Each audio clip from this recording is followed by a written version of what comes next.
is this a case of a bunch of bureaucrats who are just all in on this evil agenda, or do we just have the dumbest fucking people on earth running the show?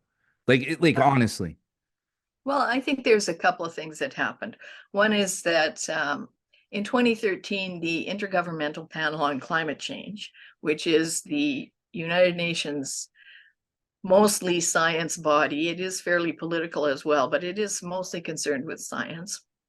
They issued a report saying that for the previous 15 years, which was before the Kyoto Protocol, which was a very similar thing to the Paris Agreement, the previous 15 years, there had been no statistically significant global warming, despite a huge increase in carbon dioxide.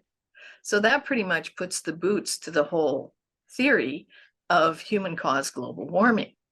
Now, you have to understand that by this time, there were very significant investments in developing carbon markets, lots of startups. How are we going to solve the climate crisis? Oh, we'll make meat in a laboratory. We'll have EVs instead of fossil-fueled cars. We will think of new ways to do agriculture. So you have thousands of businesses.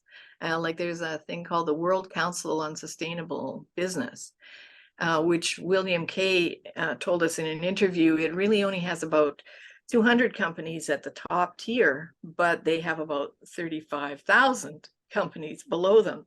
And they're all committed to climate change objectives. So you can imagine that in the investment community, this was a horrible shock because, in fact, all the things that people are investing in, all the new startups, all this innovation basically is unnecessary.